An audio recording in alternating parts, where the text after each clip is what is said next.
Skillshare. Skillshare. Like Skillshare. YouTubers sold out.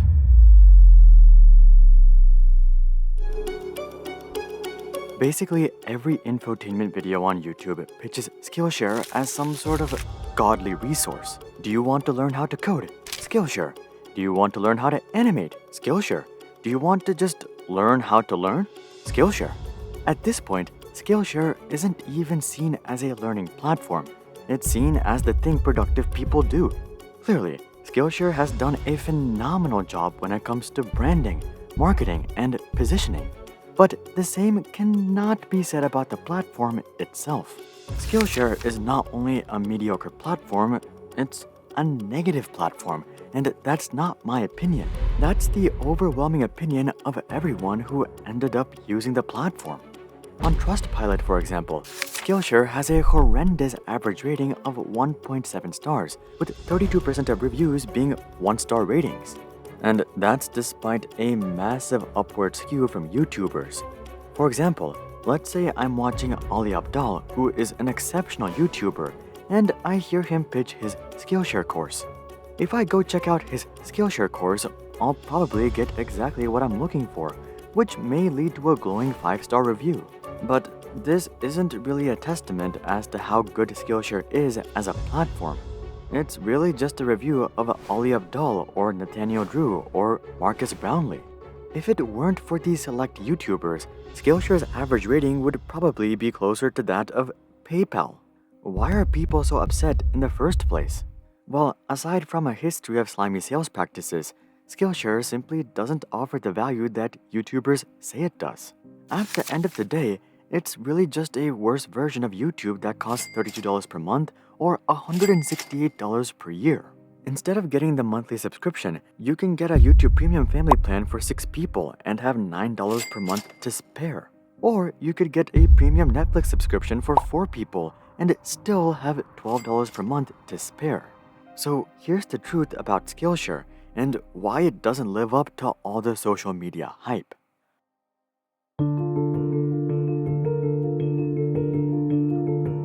Likely the biggest complaint about Skillshare is that it's not actually better than YouTube.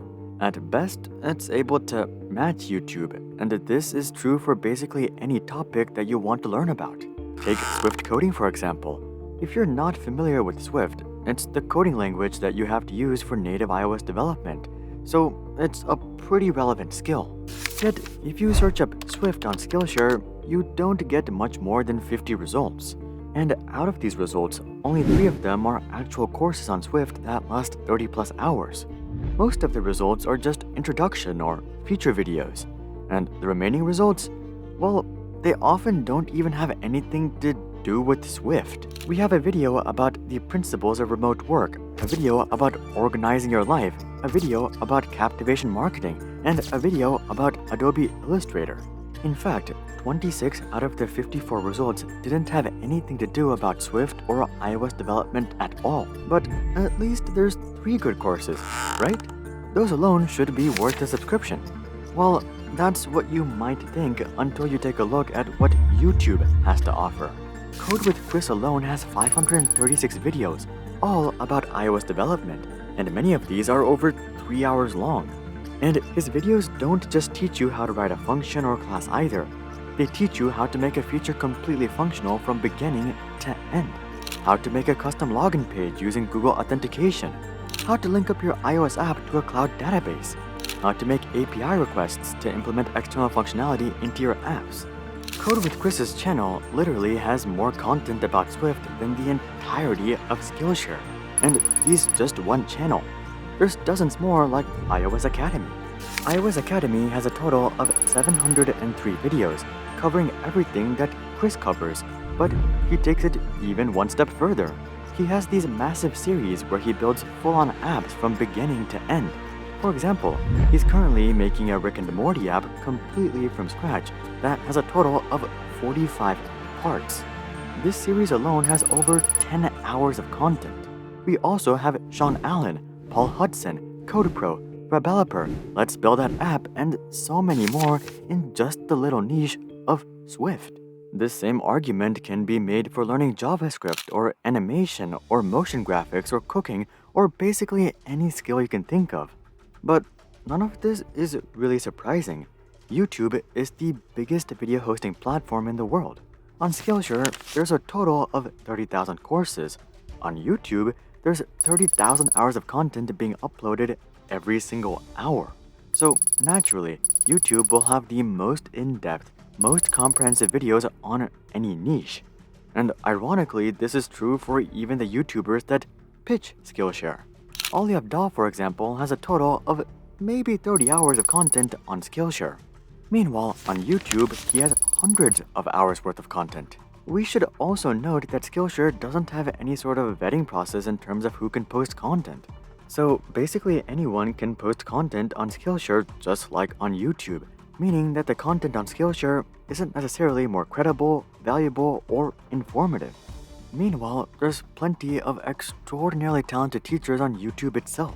Most of the coding channels, for example, are run by former or even current FANG software engineers. So even if we take the cost of Skillshare out of the equation, you're still better off using YouTube.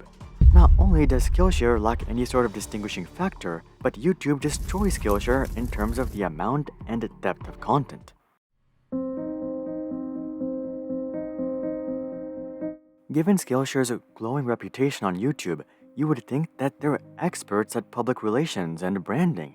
And in terms of customer acquisition, they are. But if we take a look at customer experience, it's a whole nother story. Honestly, this is pretty surprising. Though I don't think that Skillshare is worth the money, I would have expected Skillshare to be on the top of their game when it comes to customer satisfaction. But reading through these Trustpilot reviews, that doesn't seem to be the case. You know how YouTubers always pitch Skillshare as this risk-free service? You can just try it for 30 days and cancel with no strings attached. This idea is plastered all over their website as well. But in reality, the trial process isn't what it seems. D. Stevens, for example, claims that he was charged for a 1-year subscription after just 2 weeks of trial. At first, Skillshare didn't even reply to any of his messages, but even when they did reply, all they had to say was, "You have 14 days to cancel from the day you sign up." This likely seems confusing at first glance, but when you read the fine print, it all makes sense. Basically, you do indeed get 1 month for free, but you get charged for the following 12-month period before the trial month even ends. This is of course stated in the fine print. Cancel before the trial ends to avoid being charged. But if we're being honest, this is rather misleading. The average user probably hears about Skillshare as this godly learning platform on YouTube that they can try for 1 month completely for free. Then they come to this page and they see all this advertising about this 1 free month. So they decide to give it a shot only to be charged $168 2 weeks later. And this doesn't seem to be an honest marketing mistake either. Given the number of complaints on Trustpilot itself, I'm sure their help center has been overloaded with confused customers. Yet they stick to the same slimy sales tactic. Worse, it doesn't seem like they tried to even make it up to customers. Sam, for example, missed the refund window for an annual subscription by just 4 days, and he was refused any sort of refund at all. Even if you do get a refund though, you're not out of the woods just yet, because you could be charged 1 year later. Take Roberta's daughter, for example. 1 year ago, she signed up for a free trial. She too was surprised when she was suddenly charged an annual subscription. Fortunately though, she was able to contact customer support and get a refund and cancel her membership. But 1 year later, she was charged for a renewal. When she contacted customer support again, they told her that they can't issue a refund because they have a 1 refund policy which she had already cashed in on. They even sent her a quote from her original email thread showing that they had issued a refund. The funny part was that this quote also contained evidence that she had asked them to cancel 1 year ago. But when this was pointed out to them, they simply stopped replying. All of this is truly quite a shame for a company that's so good at customer acquisition. But this is simply the harsh reality of Skillshare. If all of that wasn't already bad enough, well, it gets even worse. Skillshare not only has subpar content that costs a fortune, but they're also preying on YouTubers' most loyal audience. When it comes to Skillshare, I bet that a significant portion of people who sign up aren't even trying to learn. They simply want to support a creator and see more content from said creator, similar to something like Patreon. But unlike Patreon, most of the subscription fee doesn't even end up going to the creators. Patreon only keeps 5 to 12% of the fees. Skillshare, on the other hand, keeps, wait for it, 70%. This is completely unacceptable when you consider that YouTube itself only takes 45%, and their content is available to end users for free. Meanwhile, Skillshare is charging their users $168 per year, which is again even more than YouTube Premium. Yet they're only sharing 30% of it with the actual creators. Take Teachable for example. These guys have become the go-to place for hosting courses. And guess what? They have a free plan for creators that supports unlimited students. This does come along with a per sale fee of 10%, but creators can get this per sale fee down to zero by upgrading tiers. Even Netflix, who people seem to hate, is extremely generous with their revenue sharing. Much of the main Stranger Things cast, for example, was paid $250,000 per episode. If all of these other businesses are able to stay afloat without taking anywhere close to 70% of the revenue, there's no reason for Skillshare to be taking 70%. It appears to me that Skillshare figured out that many YouTubers have extremely loyal audiences that are willing to pay up large amounts of money to get more content and theoretically support their favorite creators. Instead of creating a smooth platform to enable such support though, Skillshare has decided to cash in for themselves.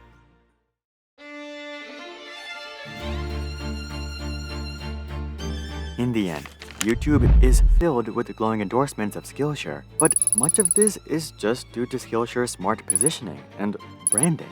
Behind the scenes, Skillshare doesn't accomplish anything notably great. In fact, they have multiple notable negative attributes. They have pretty shady free trial, renewal, and cancellation policies, and they only share 30% of their revenue with creators. But even putting those attributes aside, the bottom line is that Skillshare just isn't worth it. You're basically getting a discount version of YouTube that you have to pay exorbitant fees for. If any other company was offering this same service, they would have gotten shredded by the community.